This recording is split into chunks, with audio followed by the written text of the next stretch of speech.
Welcome to the Entrepreneurial Blueprint.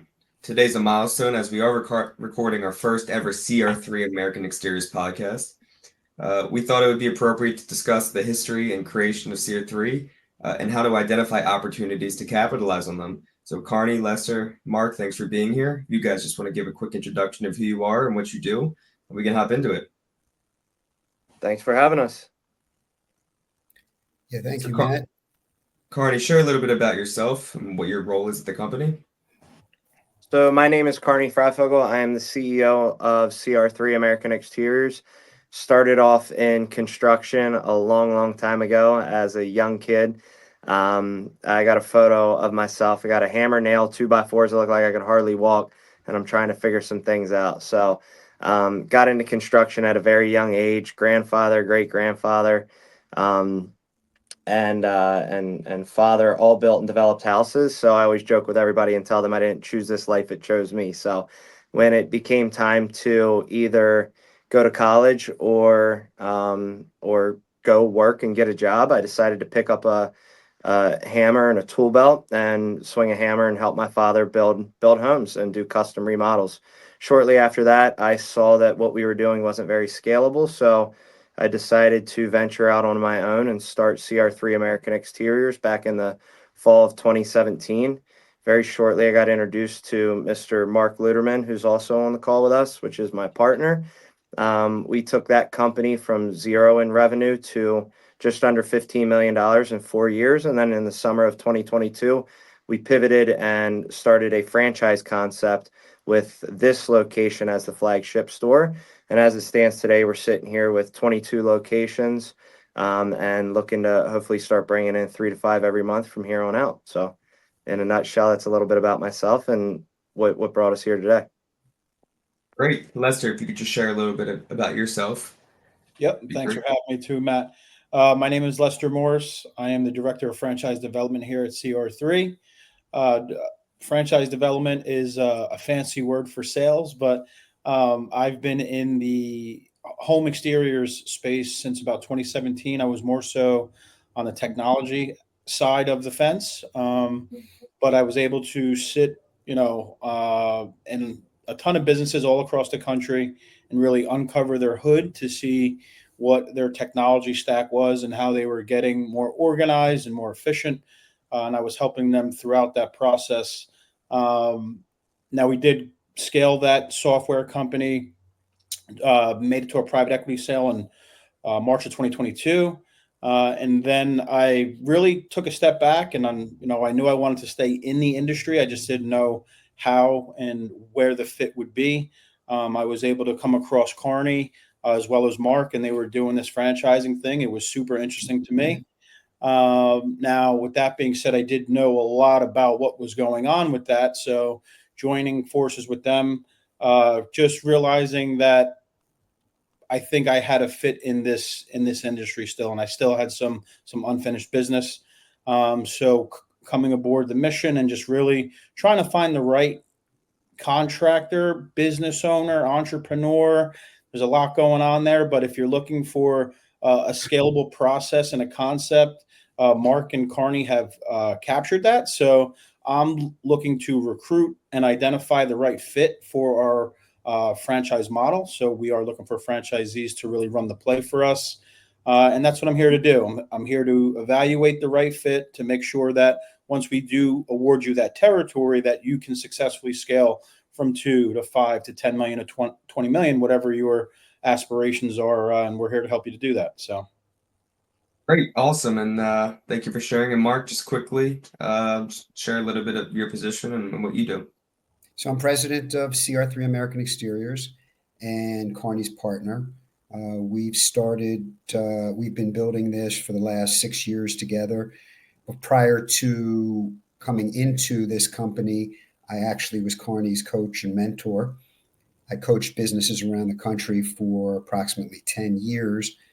Prior to that, I was involved with several companies which I created or helped to create, one of which was sold to a private equity firm back in 2005.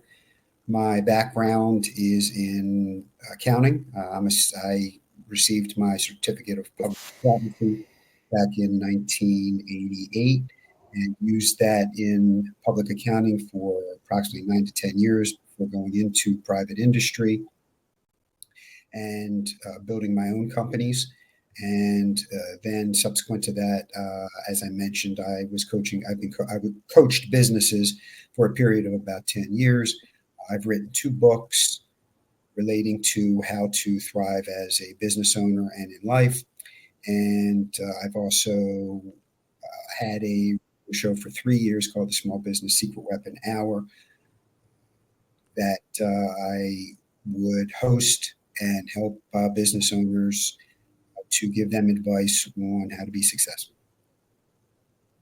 Great, thank you. So I just want to go, I know, Carney, you mentioned you went from, $15 million in revenue at C3 American Exteriors. Now you guys are running a franchise all around the country, CR3 American Exteriors. I guess, Mark and Carney, if you could just, 5-10 minutes, just share a little bit about how that came about, why you made that pivot, and what your current trajectory is now since you've made that transition in 2022. Yeah. I mean, really, we got introduced to somebody. Actually, I'll take it a step back. We had kind of audited our situation and realized that what we did to get to 15 million was going to be hard to get us to 100 million or 500 million or even $1 billion in revenue. So we took a minute and we audited what we were currently doing.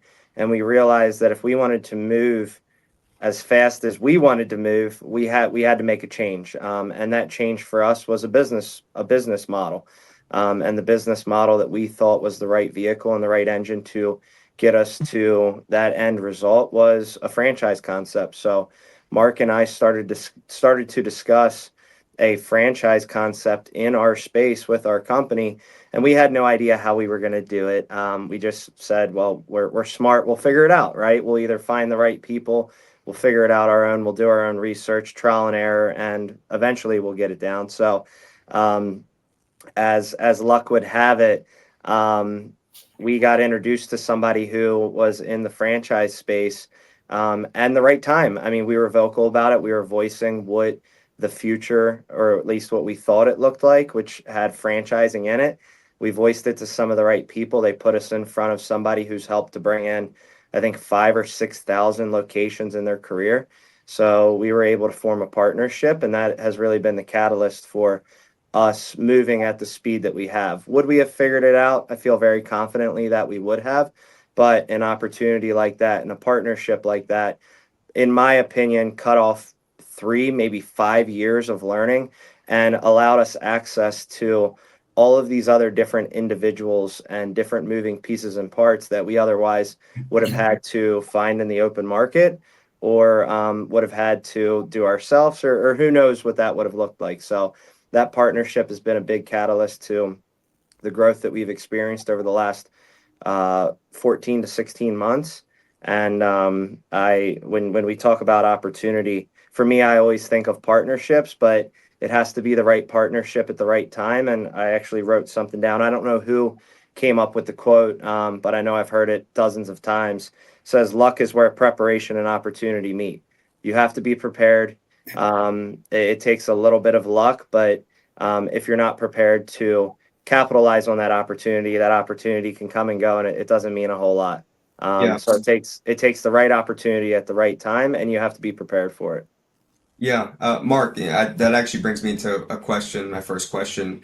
How do you know when an opportunity crosses your path? How do you know when it's the right time to jump on an opportunity is? And how do you know when maybe something crosses your path that might not be worth your time and energy to go into something?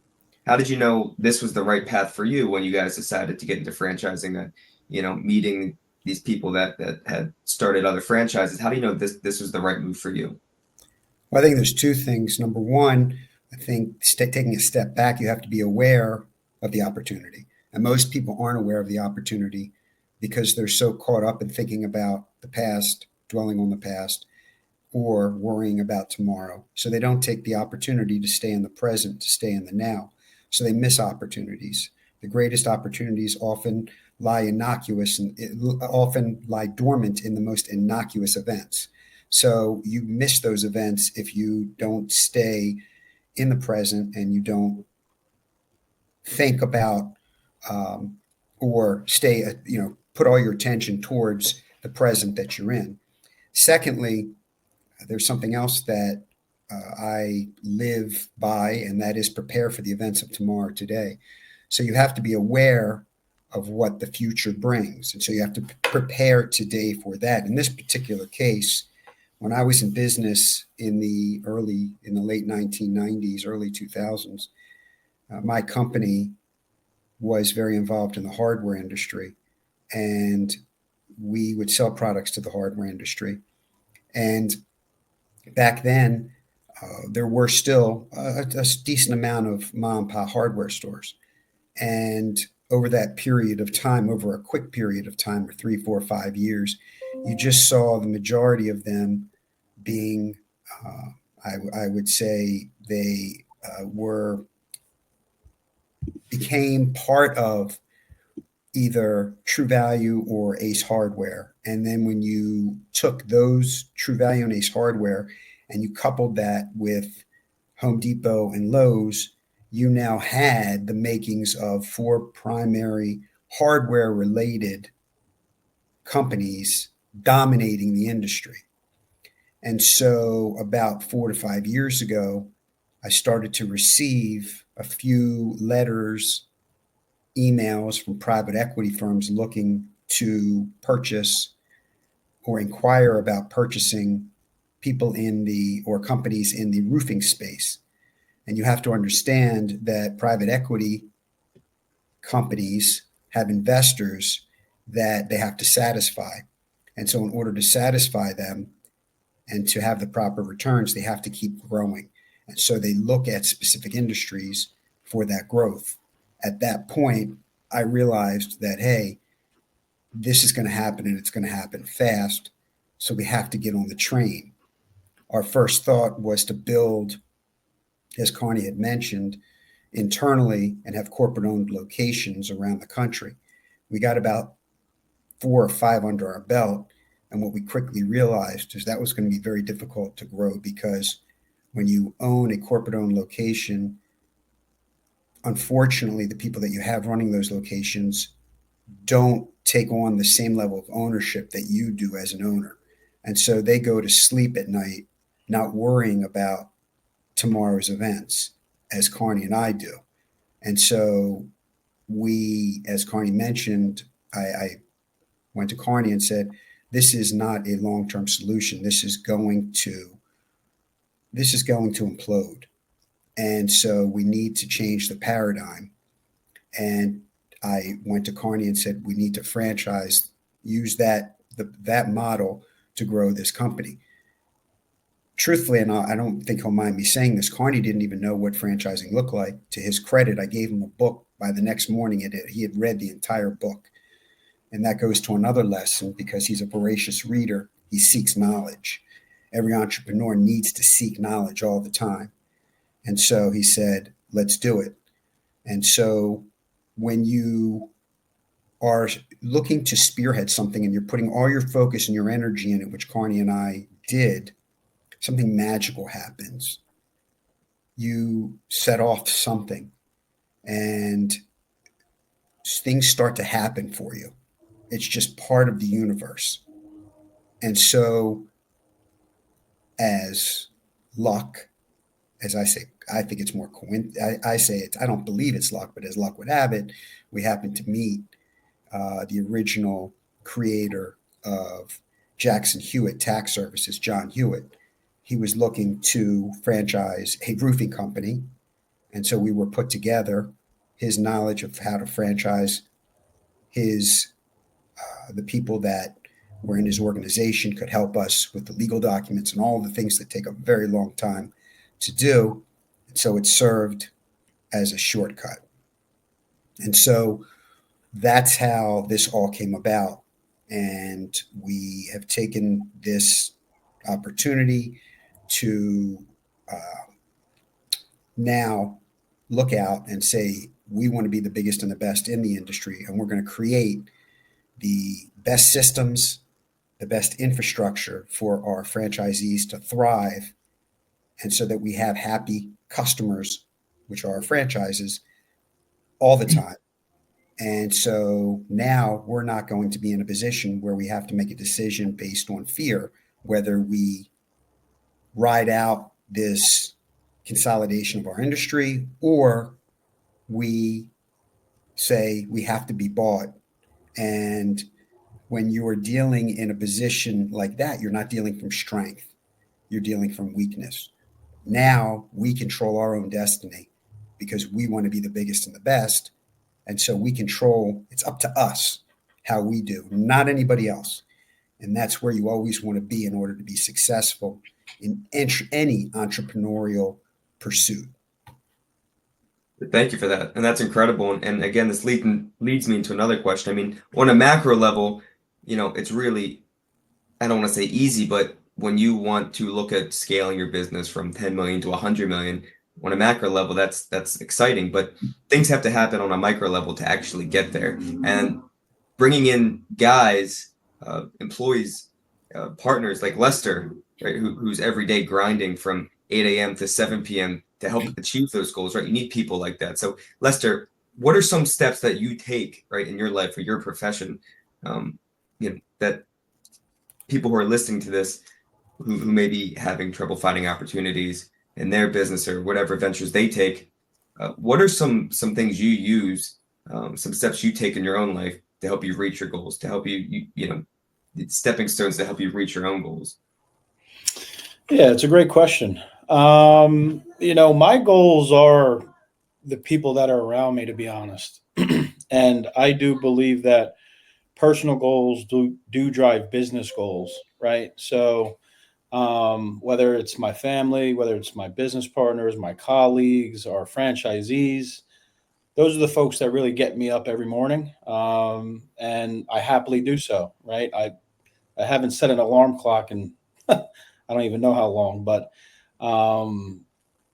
those folks get me up every morning and just get me going. I don't need coffee. I don't need anything. That energy just gets me up. And I want to go to battle for those folks, right? I want to get everyone as organized as possible, present opportunities for people, watch people thrive. That's what fuels my goals, is seeing other people accomplish their goals. So I know what we're after, but I do know that if I can find and help the right people and put them in the right spot at the right time and the right opportunity, like Mark speaks about, we create our own luck, right? It's not that, oh, you just got lucky. It's that grind that happens every day, and it's a collective group with the same mission, and we're all going after it, and it takes everyone, because that's just what it takes. So Yeah, that's great. And I know Mark speaks a lot about this to all of us, about surrounding yourself with like-minded people who will make you better. And when you surround yourself with a really great group of people with common goals or common values, right, there's no such thing as luck. It's things fall into place because everybody's helping each other, and everybody brings that energy to work every single day. And so I think that's a really important lesson that we can take away that you mentioned. Yeah. So one thing I would like to say too, and again, I'm in sales, but this new role and finding the right fit, there's no selling, right? It's got to be the right person with the right goals, and they got to be able to do what we do on a daily basis. And if it's not the right fit for one person, it's not the right fit for anyone. So we really truly do award these territories. So finding the right people right now has got me waking up day and night, and I'm just looking for those opportunities to meet those people who have the same vision and the same goals and the same aspirations that we do, because that's what's going to get us there at the end of the day. awesome. Yeah. Well, to finish up, I want to appreciate all of your time, and everybody that's listening. We really greatly appreciate it and all the support. Come back on Wednesday. We're having our first guest, David Erculiani. It's a hard name to say. He owns his own recruiting company. He was a recruiting employee decided that he wanted to start his own company. He's grown it and he's very successful. He's a great guy. I think there's a lot that we can learn from him, both personally and professionally as well. So come back on Wednesday at 12 o'clock and we'll introduce and we'll have another great conversation.